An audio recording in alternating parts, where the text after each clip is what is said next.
What's up, beautiful people? I'm Nathaniel Pearl. And I'm Sammy Sheva. And welcome to Curious Chimps Podcast, a show where we explore the infinite complexities of the human experience. We do not endorse anything illegal, so please, consult doctors, do your research, and for the love of all that is holy, be safe. All right, let's talk about drugs. Curious Chimps.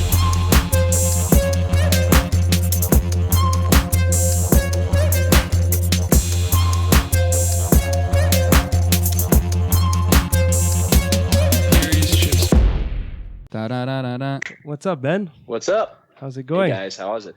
Thank you for reaching out to us. Absolutely, my pleasure. Thanks for having me on. So do the thing, man. Tell us all about you. Give us some ammo so we can have a beautiful and a very deep, heartfelt conversation. Absolutely. So my project is called Connect and Evolve, and the website's connectandevolve.com, Connect and Evolve on Instagram, all social platforms. And what we do is we host a lot of transformational retreats that are now reliably through a certain process, a sequence, is providing a lot of powerful transformation, spiritual expansion, a lot of expansion in the consciousness and in the heart, and providing people with the ability to just really live their highest excitement and tap into their purpose and experience a much more beneficial way of life. Other than that, I'm a musician, I'm a filmmaker. We do a lot of sound healing, as well as more traditional music. Grew up in funk bands playing the piano, and then making films. I just made a documentary in late 2019 called Spirit of the Earth, Sadhus of India. Nice. And so able to check out northeastern India, hanging out with the Babas and the monks up there, and filming them, getting some of their wisdom. I think someone told me to watch that, actually. I guess my repertoire, I guess you'd say, is I'm a breathwork facilitator. That's kind of what I'm known for. Also a psychedelic therapist, an entheogenic therapist, nice. As well as a sound healer, a meditation guide, hypnotherapist, as well as a 200-hour yoga teacher. And so our intention behind Connect and Evolve is combining all of these modalities together, whether it be the modalities I just spoke of, or my team, the modalities they provide with Qigong, neurolinguistic programming, combining it all together with entheogenic ceremonies and therapy to create the most powerful, efficient, and reliable transformative experience possible. Sweet. And that's what we're all about, is just efficiency, waking up the planet as much as possible, and helping others to experience a higher quality of life. That's an awesome mission. I love it. I'm a little speechless. That's all the hype. You want to go first? What are we doing here? There's a lot to unpack there. I love I don't know. The breath work is awesome. So when someone goes to one of these retreats, what's it like? They sign up, and is it a day? Is it a weekend? Is it a week? Yes. So most often we have a 5 to 6 day container. Okay. And so the only thing that individual has to take care of, the participant just has to travel to the retreat, and usually we do some carpooling. And once they land at Grace Grove, which is our beautiful retreat center in Sedona, I'm here in Sedona, Sweet. Live here. Once they land, they get to Grace Grove. It's they just unpack their bags, and from there they're on the ride. They're on the journey.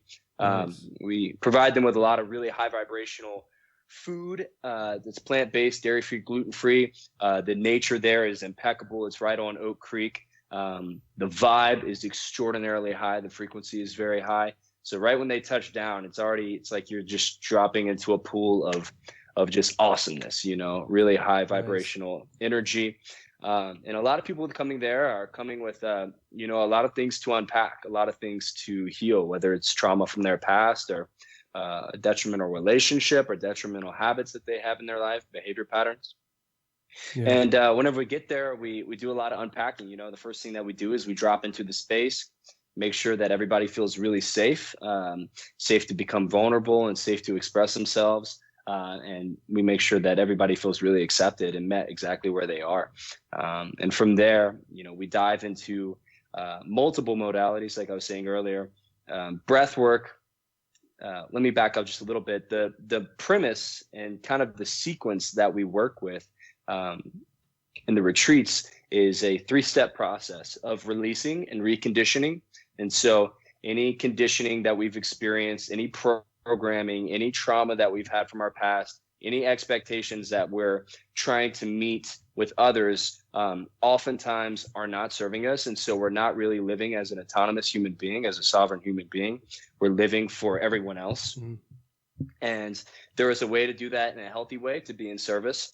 But oftentimes people are subjected to their previous experiences, their traumas, their environment that's demanding a lot from them. Mm. And so completely cutting that cord and releasing that entirely is step one. And you could do that through, entheogenic therapy. You could do that through sonic neural breath work, which is the breath work that we use to release trauma. You could do that through neuro-linguistic programming, hypnotherapy, or you could put them all together and do it very reliably. Oh, yeah. Just nuke them. Yeah. Just do boom in the best way. And the second step is activation. So as soon as you release anything and everything that's no longer serving you, that is actual physiologically detectable in the body, we carry this trauma, this memory, this information in both the subconscious mind as well as the body and our nervous system and our fascia. It's there. It's kind of stuck, and you can live your entire life with this being there and stuck. And all of your behavior, all of your thought processes, all of your emotions, they run through this information. And so that's why it's so important to clean, clear, and release. Nice. And then once that's done and you have a clear mind, clear heart, clear consciousness, and you have that space that's been created, I compare it to emptying the cup, right? We're always just having this cup that's overflowing with all this information constantly. In the Western world, we're taught to just put more in our cup. Yeah. We want to empty the cup so that we can create the space to then discover what truly resonates with us and what our purpose truly is, what we truly desire, what we truly need in our life, what's going to serve us the most. And from there, we activate that and we nourish that. And so we stoke the flame of purpose is what I like to call it. And so you could do that through many different modalities. Again, plant medicine is a great way to do it. Also just nature immersion, creating music together, singing songs, heart-opening activities, connection exercises, journaling, becoming just really intentional in what you are choosing to create in your life. And the verbiage, the words, the semantics are really important here. What we're choosing to create, not what we're wanting to create. Because if you tell the universe you want something, it's going to be like, sure, man, you want it. What next? But when you're choosing to create it, it creates that intention that automatically becomes a magnet for your new reality. So releasing, activating, nurturing, and nourishing that inner flame, the purpose, and then integrating. So anchoring in the frequency of everything that's been newly discovered at this retreat or this experience, and anchoring in the frequency of the retreat and experience in and of itself.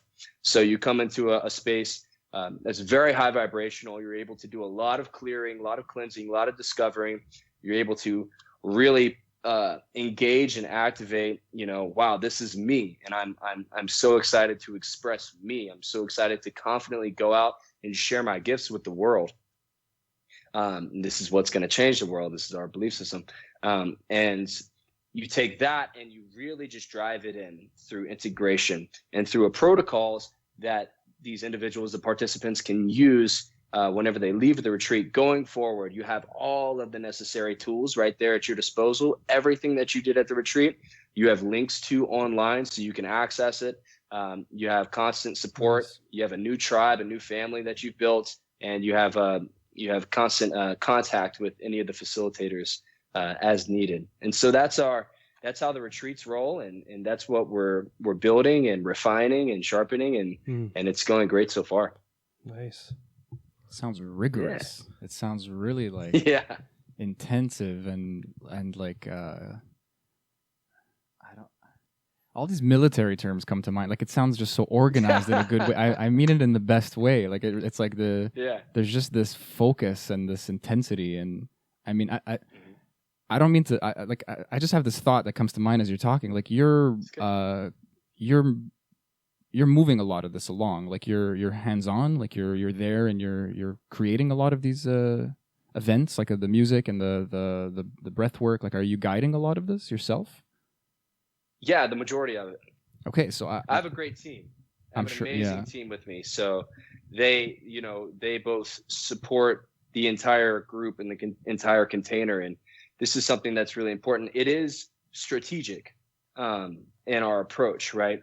You want the individual, and this comes with wanting, right? And it's a human nature to want, but the intention is for the individual, the participant, to feel complete whenever they leave, to not only feel complete, but to feel like they have everything that's necessary for them to hold the frequency, that very high frequency, whenever they leave the retreat.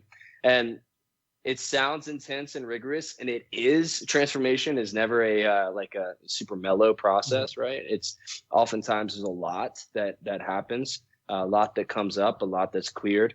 But it's the container is completely embodied in just love, flow, relaxed, state of being, neutrality, and support and comfort. And so that has to be there in order for the individual to feel safe enough and to feel comfortable enough to go through this transformational process. It's not like, all right, everybody, 50 breaths, let's go. Now we're going to the river to cold plunge. Yeah. All right, out of the river. Now here's some ayahuasca, Yeah. It's not like that. Yeah. But it's strategic, and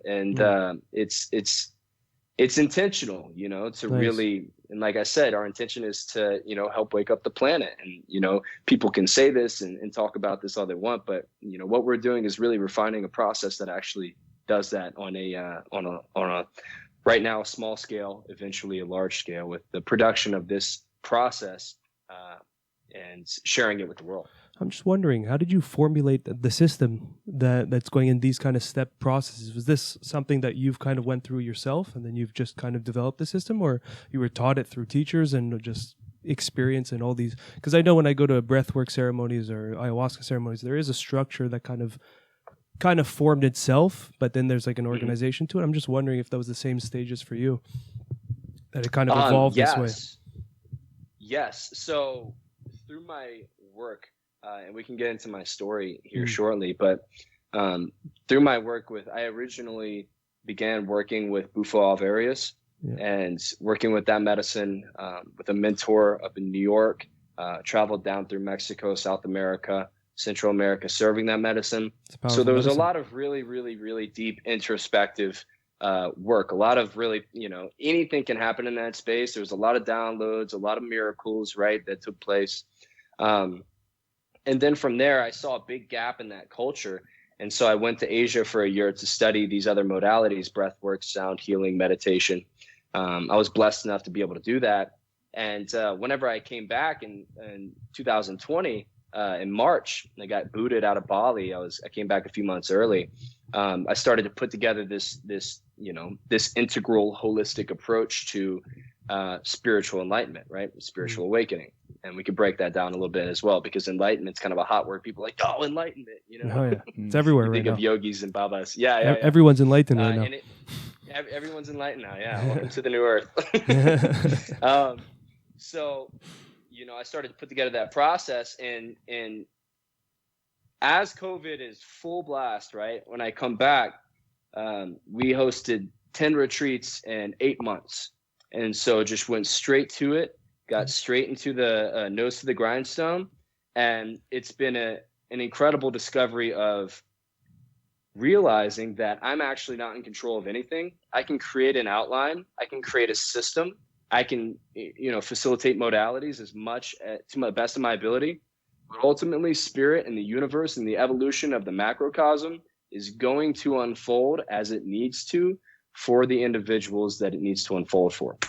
And so balancing surrender and will and effort, I have discovered that this 3-step process is a quantifiable process that you can actually conceptualize, and you can bring it to your mind. Oh, it's just 3 steps.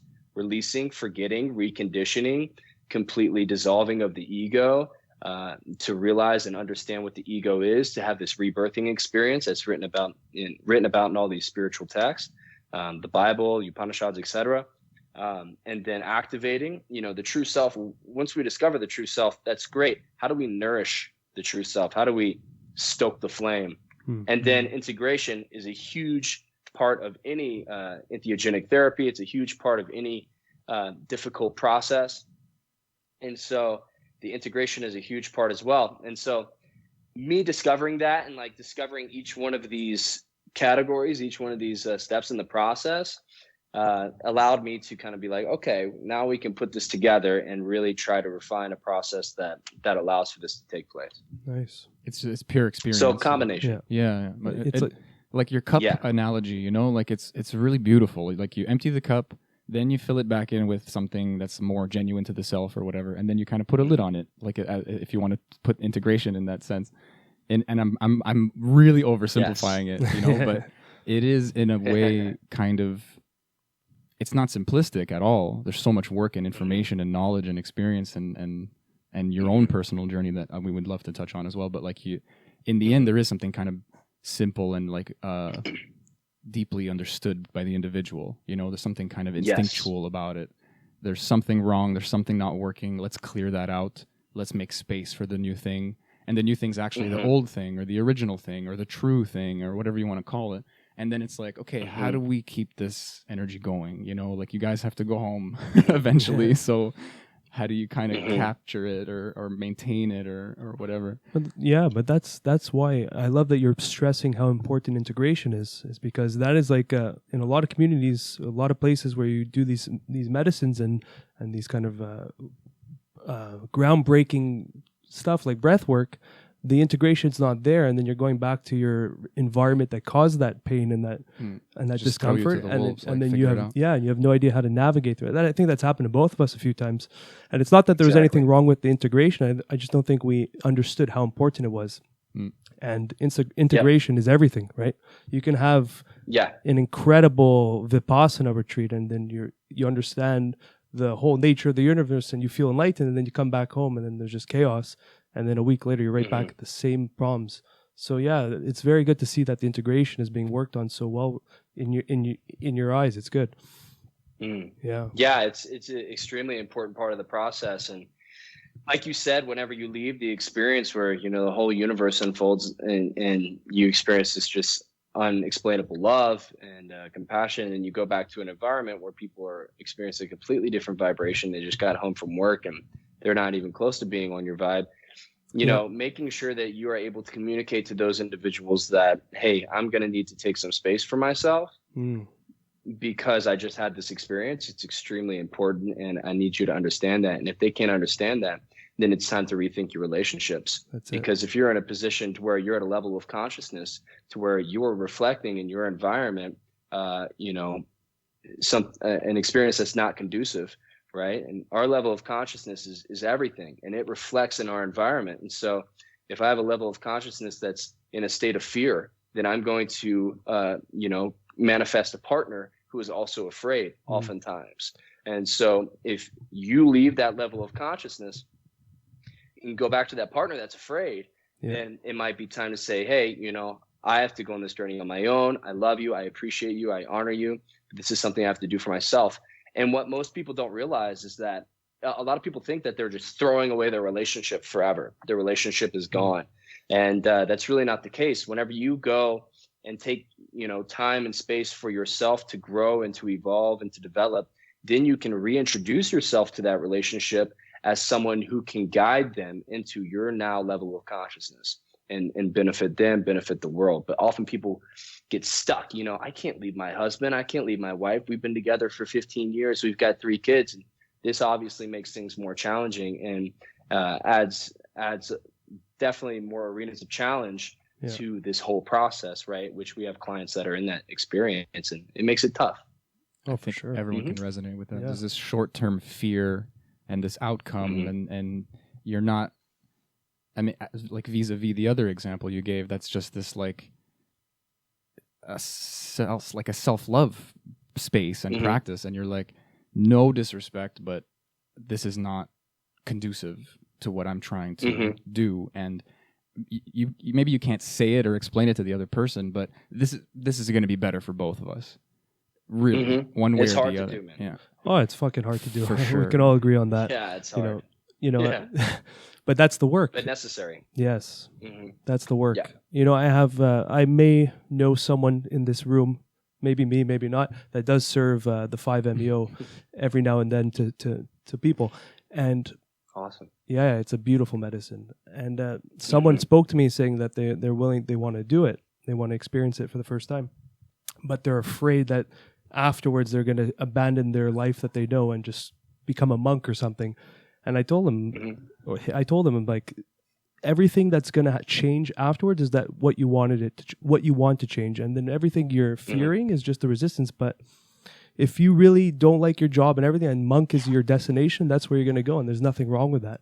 But it's not going to be smoke DMT and then all of a sudden you're enlightened, go to the hills and become a monk. But if you're not happy if you're not happy with that environment, like you said, that you've manifested that environment because of your state, then the environment's got to switch, you know? Yep. You basically raise out of it. And that's a lot of fear for a lot of people, is that change that comes after the experience that holds them back from doing the experience.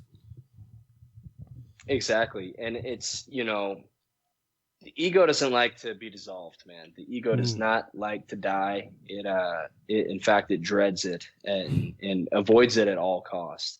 No matter how high your level of consciousness is, your ego is constantly evolving with you. It's part of our human nature to have this egoic complex that is our tool to keep us alive and to create, you know, productivity and to take action, etc.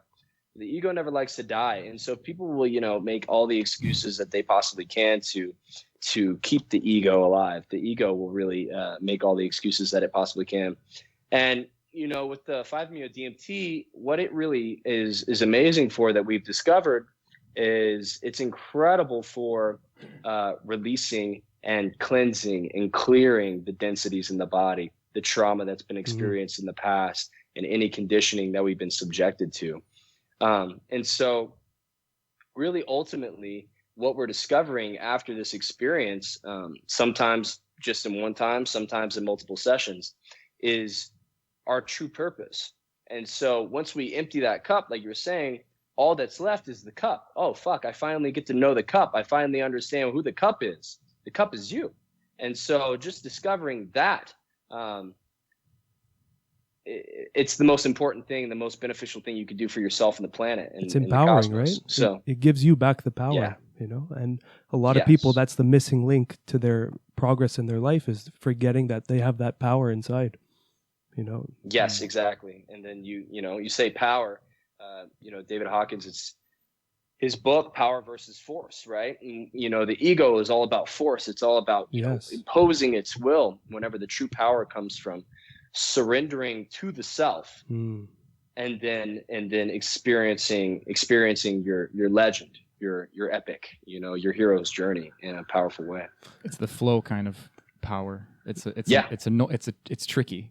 You have to go and it's a direction, and it's granted, you know, but there's so much resistance, and then you think you want to be the master in a weird way and kind of like overlook your life, and you don't realize that you're intertwined with other people's lives, and then you think, I don't want to be other people's master, but it's like you're playing a game now, and the truth is you're going down a river, and the river is very powerful, and if you start accepting that you have this, you know, this push in life, or this kind of pull, or I don't know how to explain it sometimes, but it's annoying. I like you said, the ego evolves with us, you know. Every step you go, it kind of, it's like a ball and chain that kind of comes with you, and you have this fun, constant dance. And I've been talking about acceptance a lot to my friends lately, and it's like a life hack, you know. Like, even when I can't accept, I accept that.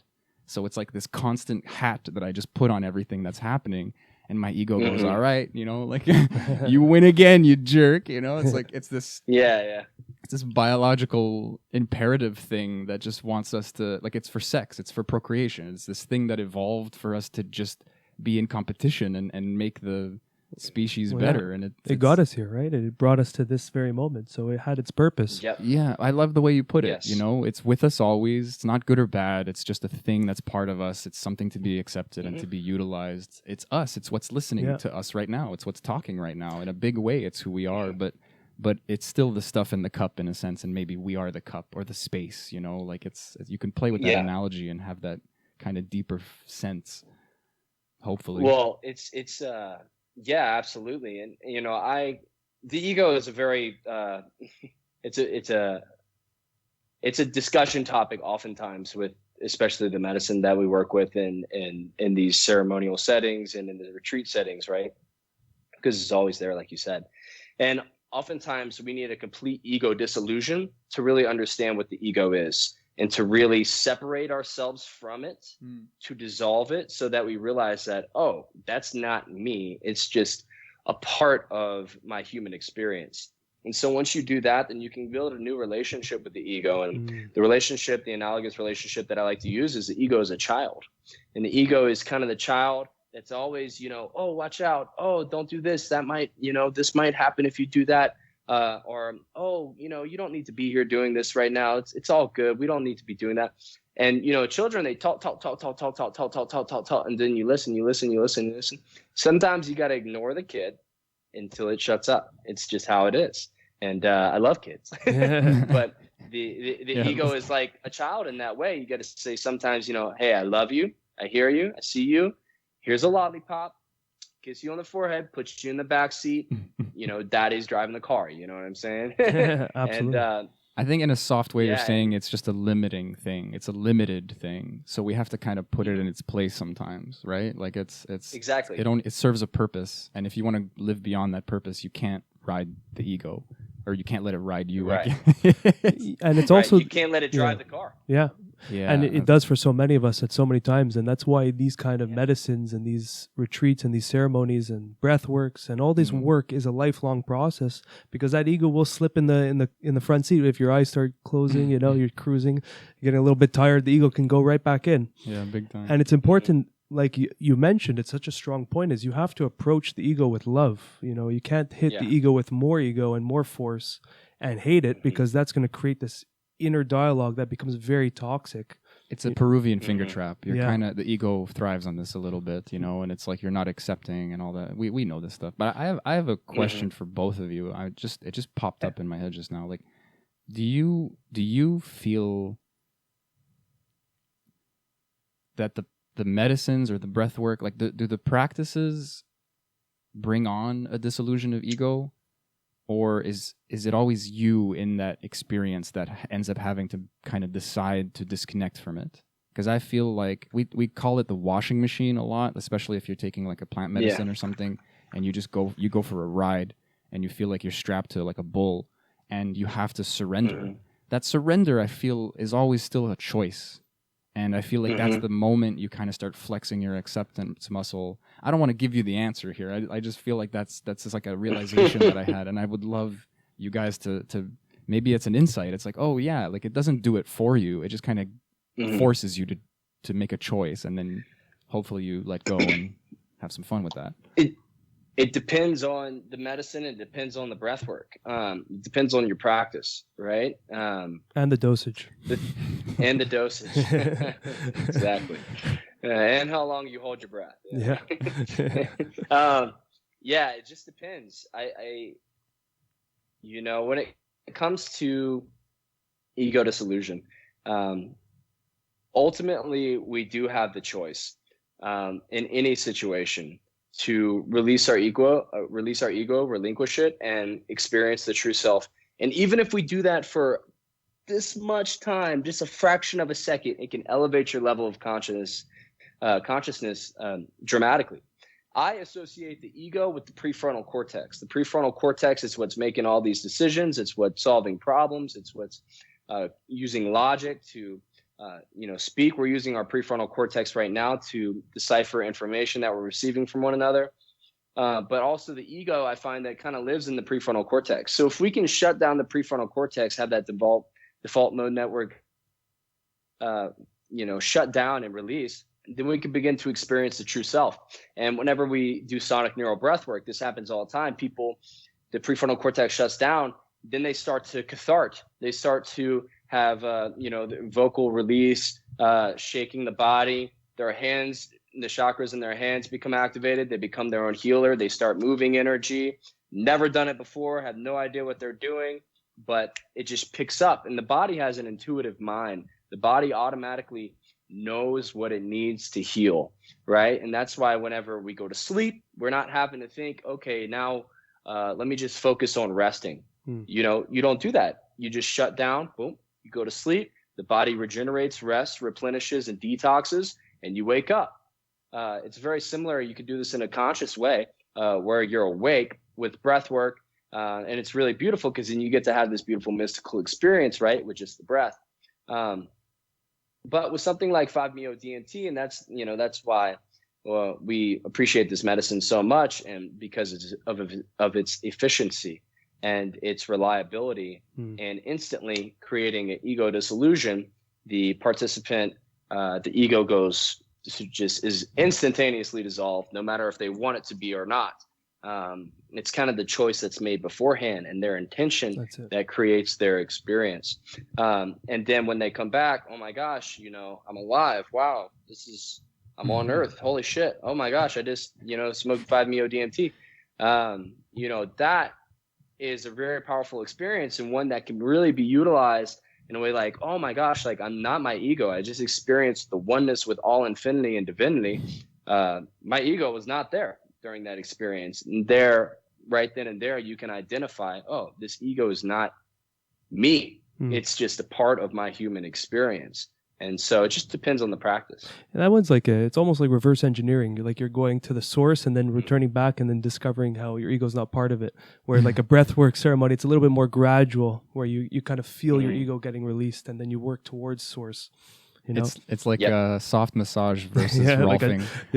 Like a deep like you're tissue. never the same shape after, like it's like your ego goes and then it comes back and it's like it's not the same shape anymore. It's a little more loose. It's but also word? The ego can be a lot more when the ego comes back from an experience of disillusion, then it can be really, it could double down. Its claws. It could double down. Exactly. And you see this with Osho, Bikram, Bhajan. You see this with all the yogis and the spiritual teachers in our history. And that's why everybody loves Ram Dass so much, because he's the only yogi that wasn't molesting women during their practice. You know what I mean? Yeah. So shout out to Ram Dass. Shout out to Ram Ram.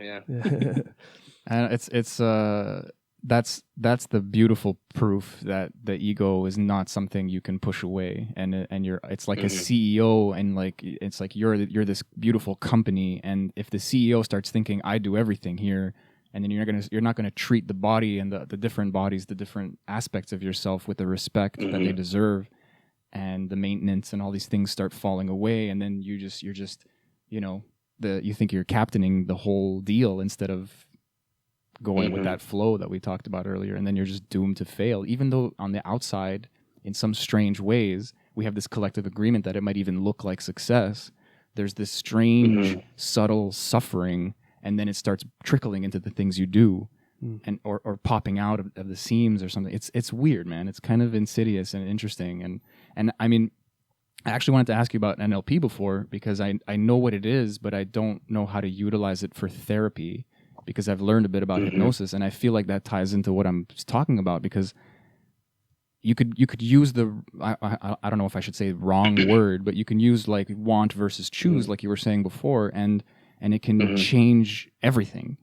And I feel like these are these little pieces of ice on the path that will just make you slip and fall sometimes, and those are fun learning lessons as well. I think they're just going to help you grow, or at least help the next guy dodge the ice.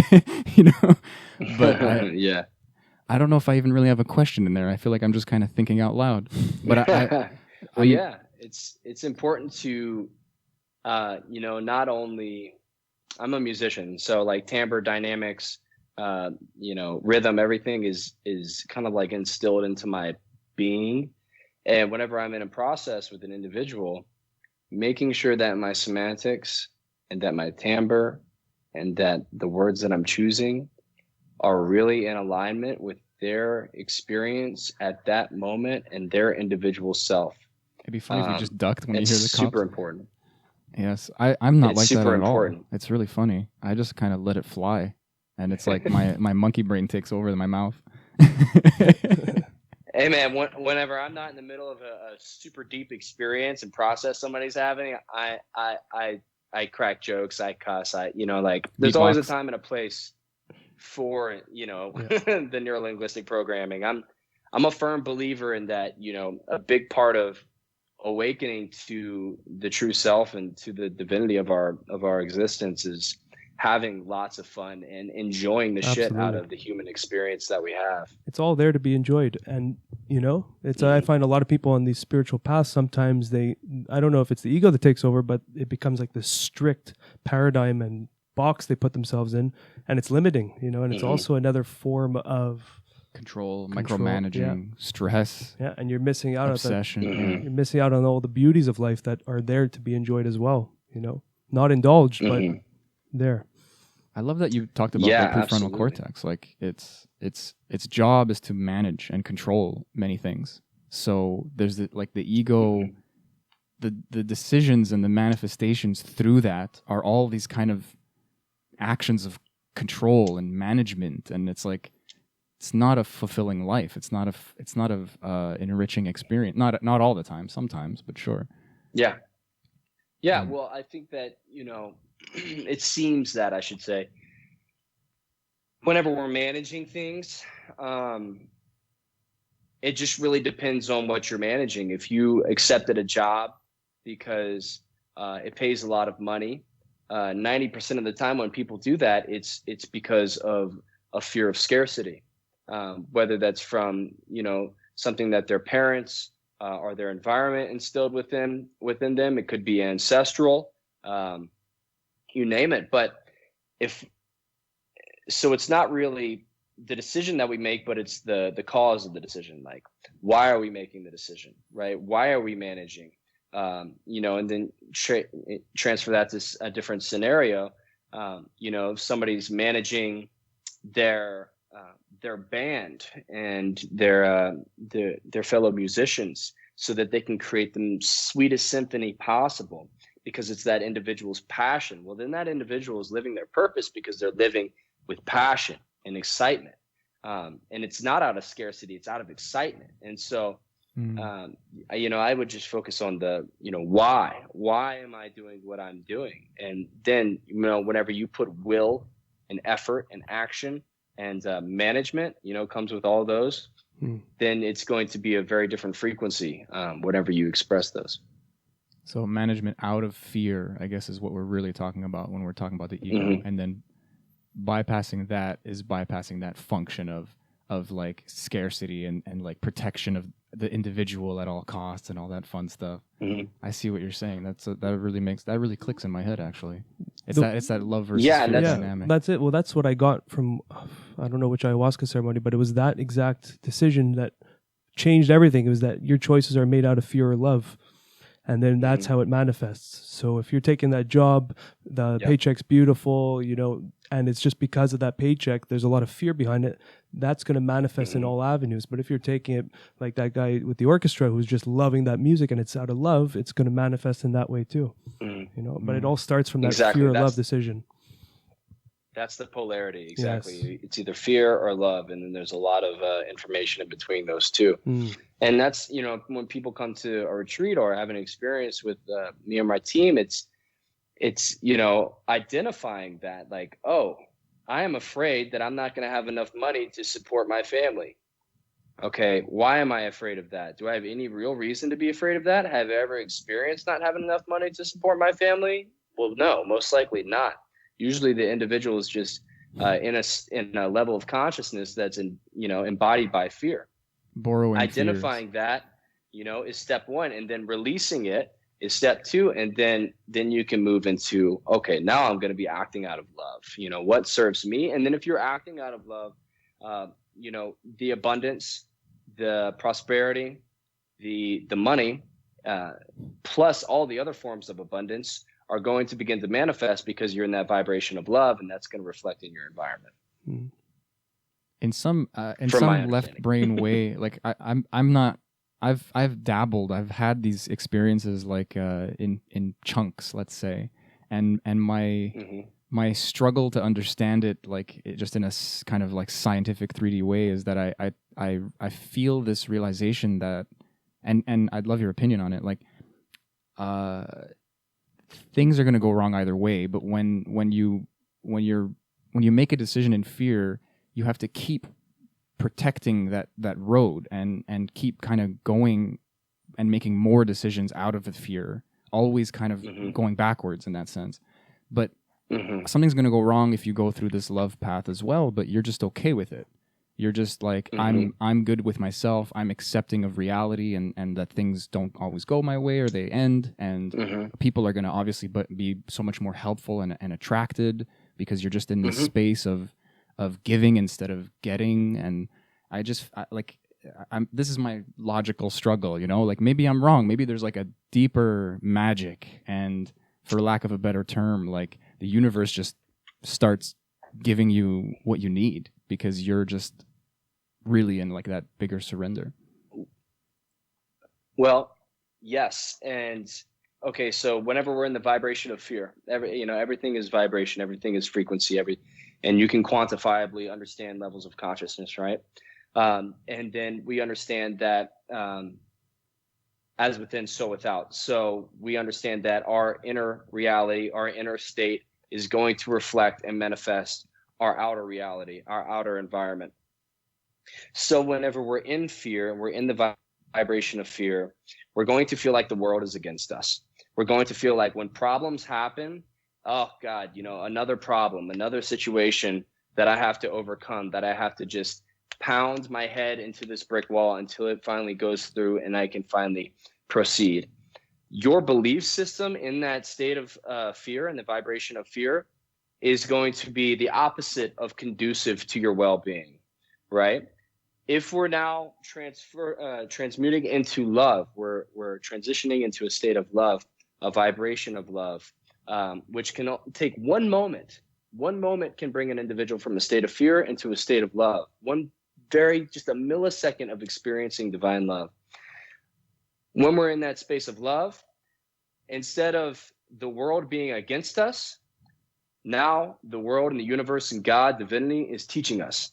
So this experience of hardship that I'm having in this moment, as I'm in this vibration of love, it's still hard. It's not ever going to be, easy. But what makes it easier is your understanding that everything that happens to me happens for a purpose, for my greater good. And that this challenge is creating an opportunity for me to learn and to grow and to expand in love. And so based on your vibration and your level of consciousness, your entire belief system changes, and your entire paradigm, it completely alters, and your physiology, your biology, everything alters with it. And so that's, from what I understand, that's the difference between those two. That's awesome. It's really about changing your approach. And like this, what these kind of medicines do is just, they bring you back to your initial approach to how you handle anything that comes your way. And it just switches it to, well, you switch it in the end. It becomes that choice of how you want to lead your life. Yeah, I guess. Yeah. I don't want to be too like... It's tough because like when we're in these spaces and we're in this level of consciousness, this vibrational state, we can tell ourselves like, oh, it's happened to me for a reason. It's happened to me for a reason. It's happened to me for a reason. It happened to me for a reason. I believe it. I believe it. I believe it. And oftentimes, until you have an experiential shift, you're going to have to just keep telling yourself that as a space holder until that experiential shift happens, to where you can then embody that vibration. That frequency is now anchored into your entire being, energetically and physically. And so it can be really challenging at first, and it can really bring people into a space to where they say, God, I've been telling myself that it all happens for a reason for fucking years, and I still don't feel it. And so that's where the medicine, the breath work, the retreats, everything comes in, so that experiential shift can happen. I think anyone who's had these hard times and they've come out of it, all of that stuff snaps into place. Like I hope anyone who's listening and has those doubts, and I'm sure I'm going to have them again in my life later. I hope I hope so. I hope not. I'm not sure. I'm accepting it. That's my trick these days. But it's like a dream, you know? It's like it all gets consolidated, and then suddenly, because your perspective shifts, all of that was what needed to happen. All of that is just full of lessons and full of like tools and ammo, and like the gratitude is fueled by the moments you really were in scarcity, you know, and the love is fueled by the repercussions you felt from all these fear-based decisions. Like, it's really experience. And I mean, talk about abundance. If you really accept the fact, like you were saying, like you kind of gave me an epiphany, like you are always able to learn. It's not about getting money or getting friendship or getting like a house. Like, every moment is full of information and you can learn. And so you really are always getting something from the universe, if not a bunch of stuff. So that I just love, and it's not a spin. I'm not like making it sound positive. That's just true. It's so true. Yeah, exactly. That's fucking dope. I want to reconnect with your analogy of the river, which is really funny that you used that earlier. It's a good one. And see if I can kind of tie this all together. The concept of surrendering to a greater power, intentionally giving our force away to divinity, channeling through our vessels to create the most abundance, the most value, the most transformation in a positive way that it possibly can. With this surrender comes these challenges, because spirit will constantly kind of test you and see where you're at and say, do you really trust me?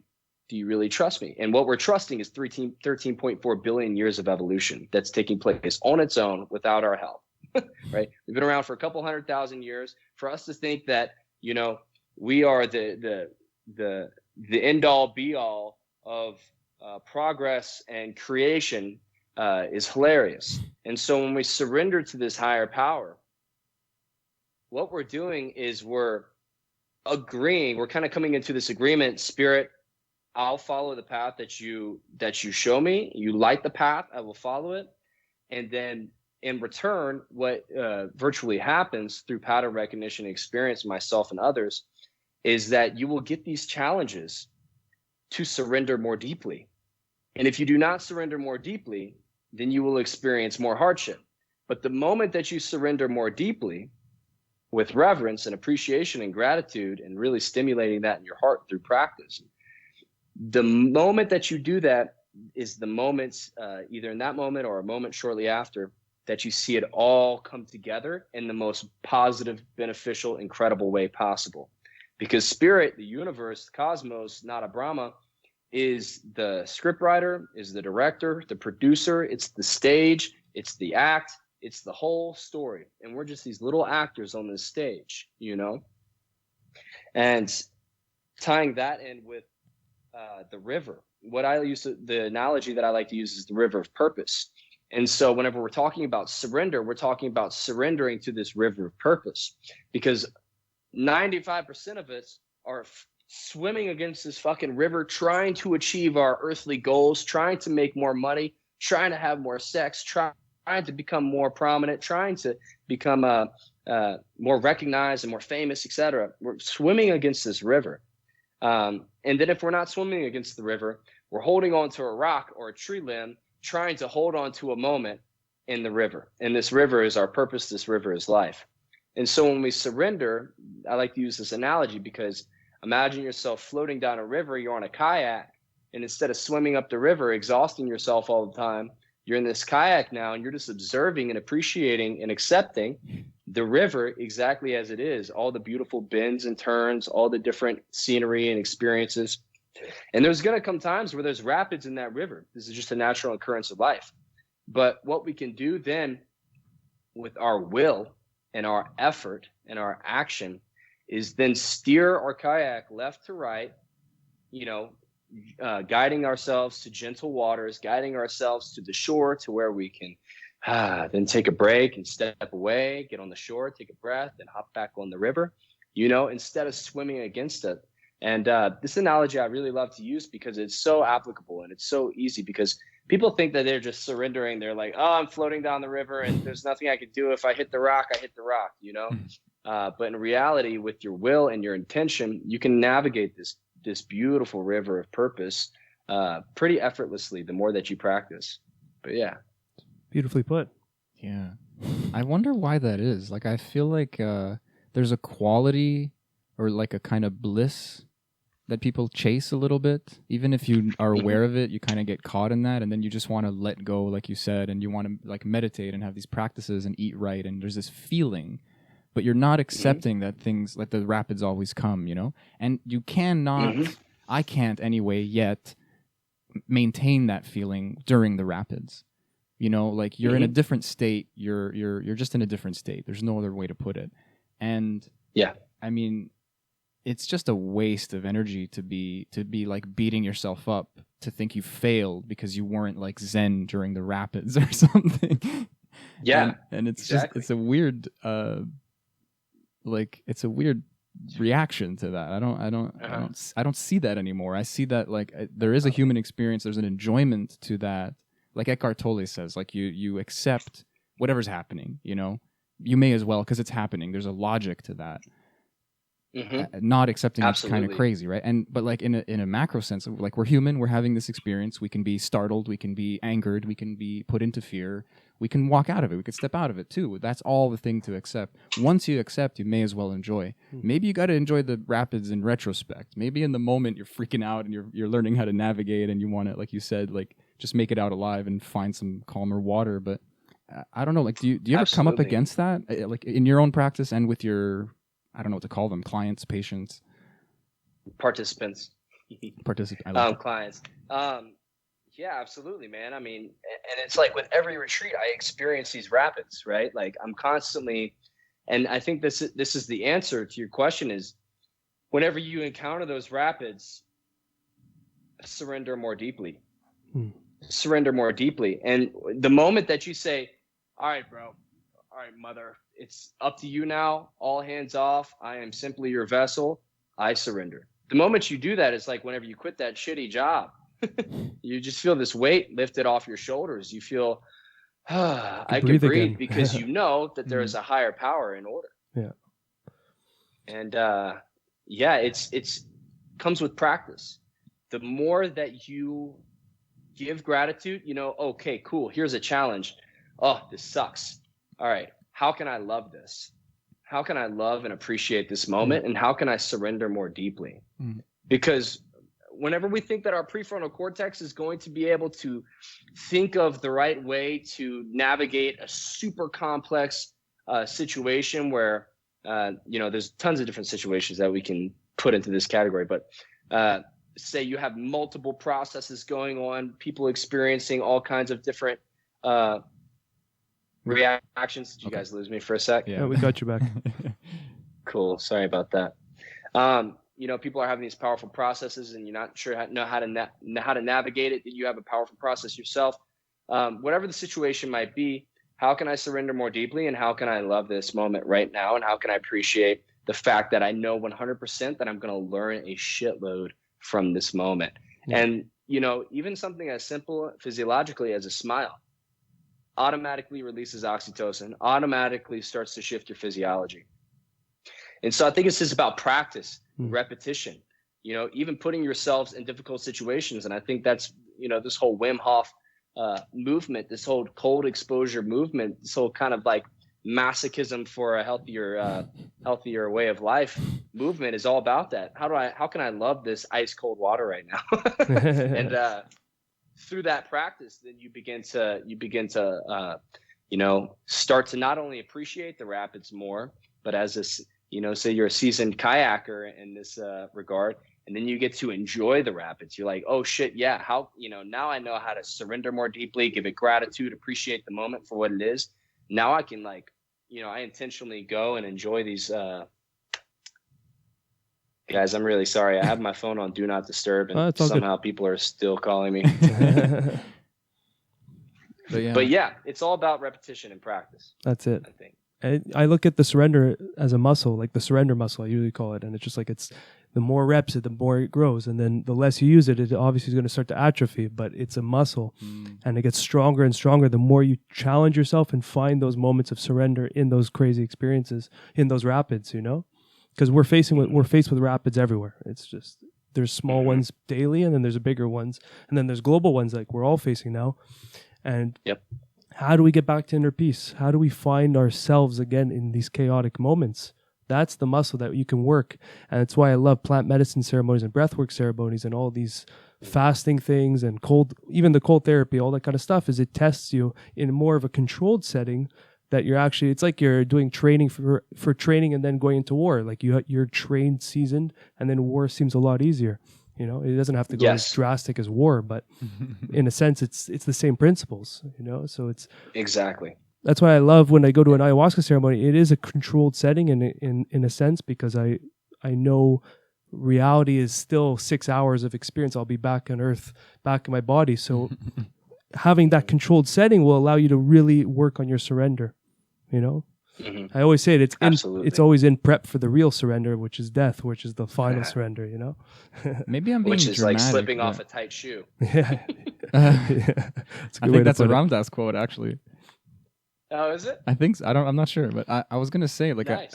do you guys think I'm being dramatic here, or does it resonate with you? Like, if you surrender deeper and deeper, you start getting this low rumbling awareness that death is coming, death is inevitable. Like for someone like me, I think a lot of people in our society, but for me, I ignore that fact very often, and it allows me to take a lot of flippant decisions in fear. And it's very hard to not do that. And like as you flex that muscle more and more, you start having this endless source of surrender, like that opportunity, like this endless, like this like choice to be in the rapids almost all the time. Or I mean, it's not a choice. It's really just what's happening. Maybe you could call it the river itself. It's gonna hit the ocean eventually, and then God knows what, you know, literally. So I just feel like there's always that, and it's like maybe I'm just a little overwhelmed by it lately, and it's like, you know, a little fun learning experience, but yes, maybe I'm describing enlightenment. I don't know. I shouldn't. So the thing with and you're talking about specifically the fear of death itself. You can call just a resistance of it, like ignoring it, not accepting it. Sure. Fear is this, Sure. It's a fear for sure. So I have a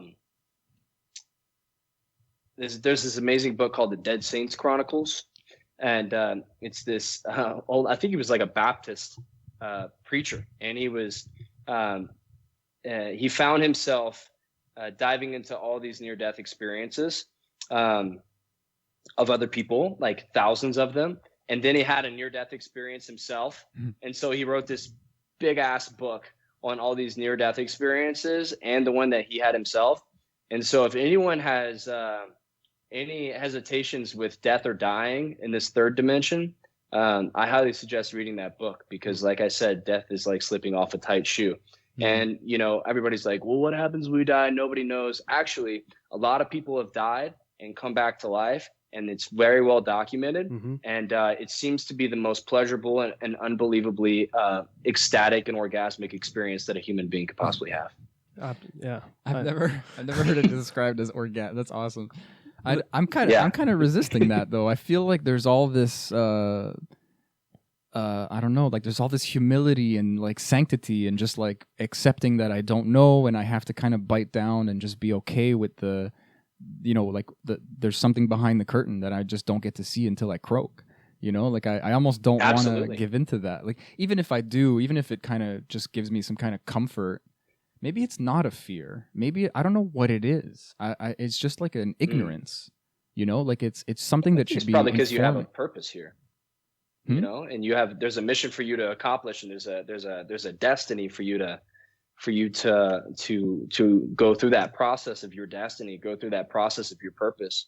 And then as you journey along your purpose, you know, more and more and more and more, you'll start to feel this essence of completion, this essence of okay, I'm done here in this earth walk. Now I'm ready for the tight shoe to be slipped off. That's so logical. And it's all about our intention when we're dying as well. I think, you know, if we're, you know, all these yogis, they gather all their disciples around and say, "It is now my time to die." Haush, and then they die, you know. And you bet that dude is floating up to heaven in full lotus, hanging out with Jesus, Krishna, and Buddha, and they're all kicking it. And they're going over their experiences and etc. There's that way to die, and then there's the way to die in a car accident or something that's a little more traumatic. And so I think that really accepting death and accepting that this is just an earth walk and death is simply a transition, and we've been here, we've done this many a times before.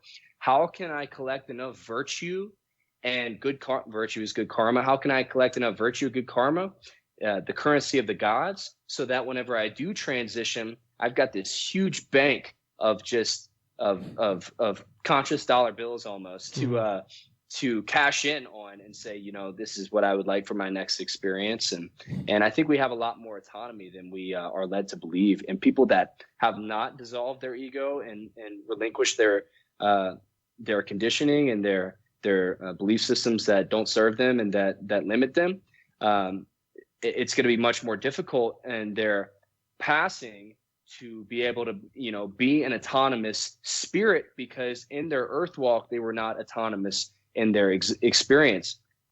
And this is all, escaping samsara, right? Samsara is this cyclical reincarnating every single time you die, because you simply don't make it to that space to where you were born again.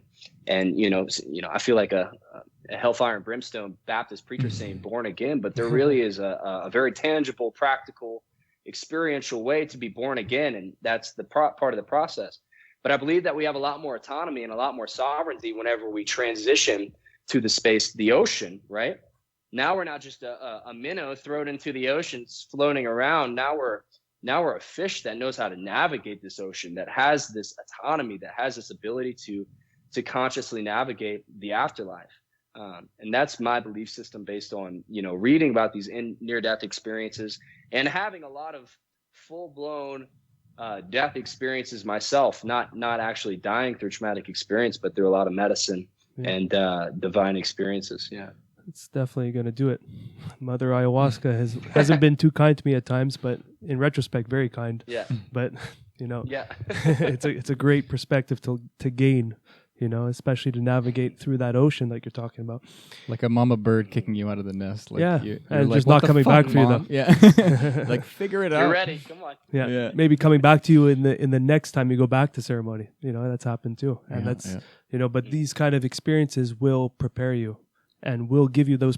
It's all about perspectives. And once you have these different vantage points to look back at your life and observe, there's so much knowledge just from having a different point of view. And I find plant medicines and stuff give you that outsider point of view, that third person looking in. There's so much intelligence in them. We've talked about it so much. It's like a guide in a lot of ways, not just blasting you out of your body or something. I just realized like we're almost up on our hour. Like, ironically, talking about ego the whole time, like we didn't really get into you and your backstory like we said we would. I don't know if you want to take the time. Like I'd love to talk more about some concrete things, like some 3D things. Yeah, some 3D things, of course. Maybe we should save it for another episode. Let's do it. I would love to, honestly, dude. Yeah, like I feel like we could talk forever. And like I say this with no sarcasm or joking at all. Yeah. I hope I become something like you. I love hypnosis and yoga, and I see so much benefit in the things that you're doing, and like you're literally putting your life, like your money where your mouth is, as they say. Like you're putting your life on the line and consciously helping other people become conscious, and that's just, for lack of a better word, that's dope. That's just dope, man. I like that. That's dope. Yeah. Says that. Consciousness is dope. That's dope. That's a new testimonial. Sammy says it's dope. Yeah, I'll take that sound clip. Yeah. I was joking with a friend the other day. Does that come from dopamine? Like, that's dope? Like, maybe, yeah. That's kind of cool. No, I have no idea. I hope it does. I hope so. It'd be a cool derivative. So, I mean, yeah, I guess we'll wrap it up. Anything you'd like to close with, or if you want to tell people where to reach you, or like anything at all? Yeah. Yeah, absolutely. Connectandevolve.com. Just one word, connectandevolve.com. Is my website. We have a ton of resources on there, a lot of guided meditations, retreat, workshop, event information. have some different breathwork techniques there, breathwork integration documents, psychedelic integration documents. A lot of resource. I have my films on there, some music. And yeah, we have an amazing retreat coming up April 21st through the 25th. It's going to be a really beautiful deep dive in the springtime nature of Sedona right there on Oak Creek. So it's going to be just immaculate. Super high vibrational people, super high vibrational food.